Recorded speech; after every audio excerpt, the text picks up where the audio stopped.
We hear a lot about fulfilling our potential and living our dream. How do you accomplish that? How do you fulfill your potential? How do you be the very best version that you can possibly be of yourself? With us now is Leslie M. She is the author of Swagger, Unleash Everything You Are and Become Everything You Want. Leslie, welcome to the show. You are impressive. You've worked with Google, Uber, Disney, so you know how to unlock potential. Where do we begin? Let's start with that. A lot of us really aren't fulfilling our potential. I would say most of us. Where do we begin? The first thing you want to make sure is that you don't do the old fake it till you make it. That's advice that we're always given, that, you know, if you want to look like you're confident, just fake it. No, really bad idea, because the secret is you can't fake confidence. The only way you can achieve confidence is as a result of competence. And when you're faking it, you can't ask for help because you're busy running around telling everyone you already got it, you're already on it. So we have to stop faking it. Wow, you like using the word swagger, and you don't mean swagger in the sense of cocky or overly confident. Swagger is something that really draws people to you. Talk a little bit about the meaning of that word and how we can attain it. Well, when we hear the word, you're right, John, we think of like this in-your-face, arrogant, kind of peacocky thing. That is not what I'm talking about. My definition of swagger is the ability to manifest who you really are and hold on to it in the face of all that psychological stuff that's going to try and come forward, regardless of the situation or environment. So it means you've got one face, one truth, one heart, and that's how you show up no matter what's going on around you. You know, you talked about psychological roadblocks, and we all have negative things that have happened in our lives. A lot of times it's in your childhood. How do you overcome those? Wow, there's a lot to unpack there. But one of the things we have to remember is that when we experience pain, it's usually as a result of something that's happened in the past. And we have to contextualize it and remember that it happened in the past. It's not happening right now. It's not happening today. It just hurts like it is. And so if we get stuck in that pain, we start reliving over and over and over again the stuff that happened to us in the past. And now we're afraid to move forward because we're afraid of getting hurt. Leslie, other than yourself, okay, is there a role model out there that perhaps we could all emulate? Maybe someone we're familiar with who came from nothing, realized their potential, achieved their swagger. Is there someone we can look up to? My personal swagger hero is RuPaul Charles.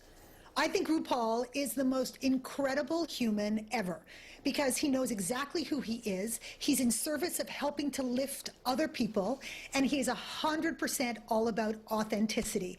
And I mean, that man is now a rich dude for doing something that culture said not acceptable, and he said, I don't think so. I'm going to do my thing. I'm going to do me. So for those who are watching now who say, you know what, I was born without confidence. You know, I don't know if I have swagger. I don't have a magnetic personality. What would you say to them?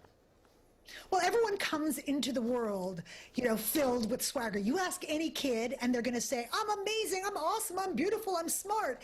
And then life has a way of coming and kind of kicking the crap out of us. And over time, we get disconnected from all of that sense of potential. So we have to reconnect with that, this idea that anything and everything is possible. And remember that confidence is not something that comes from the outside. It's much more about self-acceptance than it is about self-assuredness. Because if we trust that we are in the process of growing and evolving and building confidence through competence, then we know we're going to get there. You just got to breathe through it and enjoy the journey.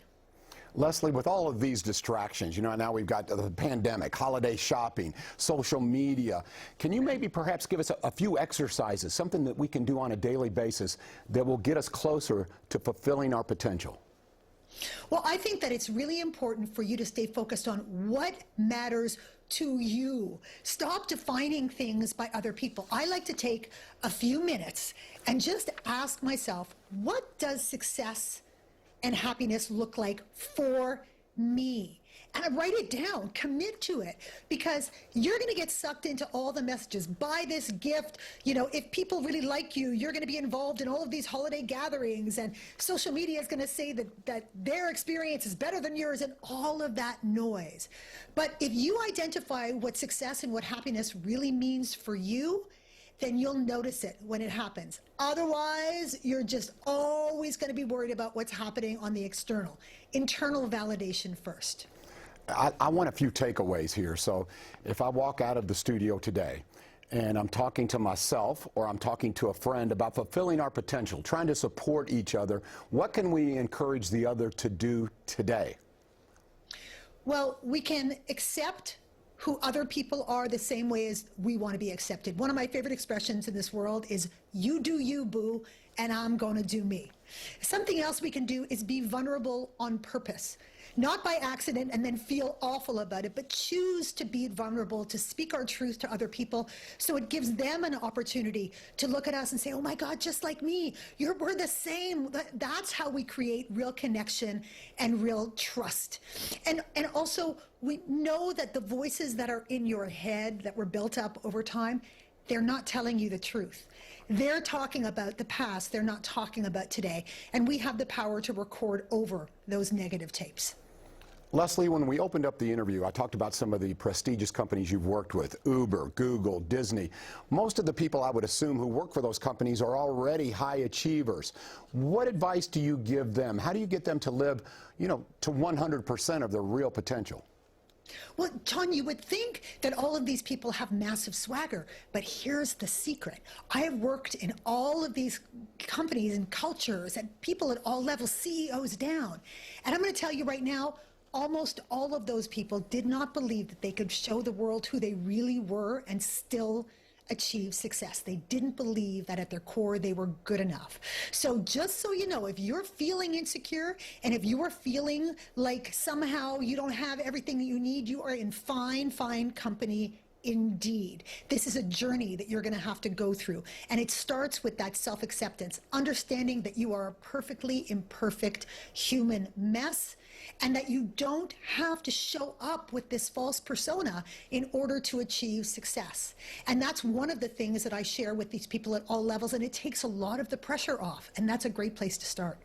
Leslie, as I listen to you, and this is very inspirational, but I'm reading between the lines, and it's my understanding that, you know what, being the best version of you doesn't necessarily lead to financial success. The real goal is happiness, is it not? Oh, of course it is, because if we are so focused on this idea of success or status, that's all about external validation. And when we focus on external validation, we're not filling ourselves up. Ourselves being the operative word here. Internal validation. And we have to set our own standards for our success so that we can fulfill them. Otherwise, we're waiting on the world to tell us that we're good. And I don't have time for that. I'm not waiting on anybody. I know that I'm good. I know that I'm good enough. Leslie, for those of us who want to become your definition of swagger, because I like it, it really does speak to feeling good about you and being the very best version of you, whatever that may be, where can they find your book? You can find it on Amazon, Barnes & Noble, all good booksellers, and you can learn more about me at leslieem.com. That's LESLIEEHM.com. Leslie, I have to tell you before I go, you definitely have swagger. Thank you for your inspirational words. I think you've helped quite a few of us. Thank you so much for having me, John. You got it anytime, baby. And you need a little swagger lift, you call me. I love your energy. Leslie M. once again, that's a book I highly recommend. All right, we're going to take a little break here, and then coming up, Kentuckiana Crime Stoppers, 582